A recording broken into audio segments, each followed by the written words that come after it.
Good morning mga ka-Mayward. Ito na naman po si Alexander Lexter Jules. Nagbabalik para sa inyong update ngayong umaga ay pag-uusapan natin ang bulaklak na na-i-post ni Maymay kahapon.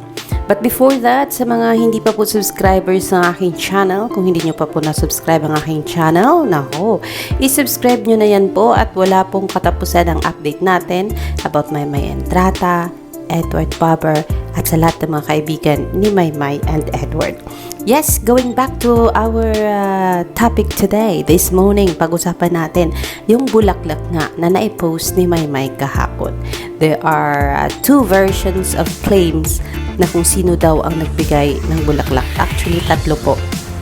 Una, syempre, my claim was it was Edward Barber who sent the yellow bouquet of flowers kay Maymay Entrata. But after some time, after how many hours, eto na, lumabas na yung mga friends din or supporters ng Maymay Jeremy ship or anong barko or aeroplano man yan, ay nag-claim na it was Jeremy who sent those flowers nang dahil sa nailagay ni Maymay na caption na "Thank you, love."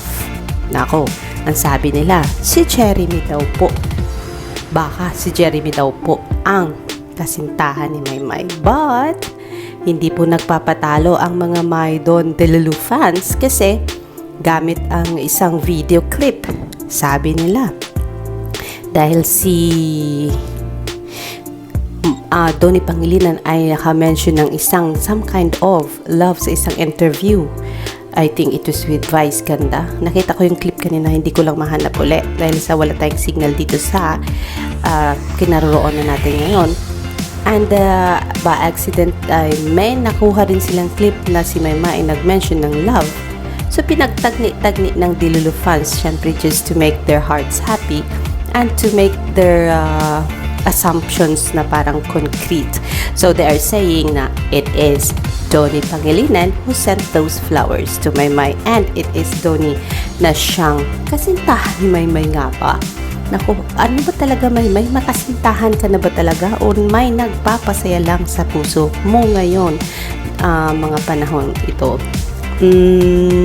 Yan na muna ang ating pahin. Sino man sa puso nyo ang pinaniniwalaan nyo nagbigay ng bulaklak, just drop your comment down on my comment section down below and let's talk about it later.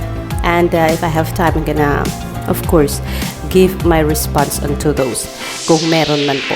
Alexander Lexter Jules, nagpapasalamat sa karagdagan pong subscription sa ating channel. Patuloy lang po tayo sa tawag dito, pag-a-upload everyday, lalo na't marami tayong gawain pero isinisiksik pa rin natin itong pag-a-upload ng videos, uploads of Maymay and the rest of her friends. Alexander Lexter Jules, see you in a bit.